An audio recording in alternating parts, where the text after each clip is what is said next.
എനിക്ക് അത് ഭയങ്കര മോട്ടിവേഷണൽ സ്റ്റോറി കേട്ടോ. ഞാൻ +2 കഴിഞ്ഞ് അങ്ങനെ ദുബായി പോയതാ. 18 വയസ്സ് കഴിഞ്ഞിട്ട് 4 കൊല്ലം നിന്നു. തിരിച്ച് നാട്ടിൽ വന്നപ്പോൾ യാതൊരു വിലയില്ല.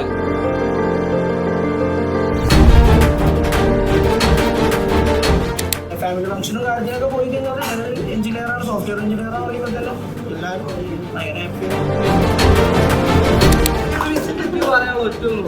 ഉമ്മാന്റെ പോലെ തന്നെ ഞങ്ങളെ കൂടെ നിന്ന് പിടിച്ചു നിർത്തി. പക്ഷെ മിസ്സാണ് നിക്ക് പറഞ്ഞ് ഞങ്ങൾക്ക് വേണ്ടി അത്രയും ഫൈറ്റ് ചെയ്തിട്ടുണ്ട്.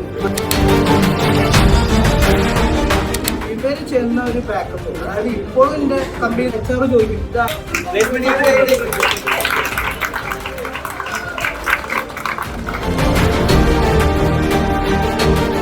രാത്രി 2-3 മണി വരെ എല്ലാവരും പറഞ്ഞത്. ഇപ്പോൾ നമ്മൾ വേണ്ട ബസ് നമുക്ക് ഒഴിവാക്കാന്ന് പറഞ്ഞാലും ഈ കടന്നു പറയുമ്പോൾ ഞാനത് പോയി പിന്നെ അയച്ചതാന്ന് പറഞ്ഞത് അത്രയും സപ്പോർട്ട് തന്നിട്ടുണ്ട്. ഇപ്പോഴും എന്ത് ചോദിച്ചാലും ബിസി ആണെങ്കിലും ഏതെങ്കിലും അയച്ചു തരുന്നുണ്ട്. പിന്നെ ഇപ്പൊ എന്തോ എൻഗേജ്മെന്റ് ഒക്കെ ആയിരുന്നു.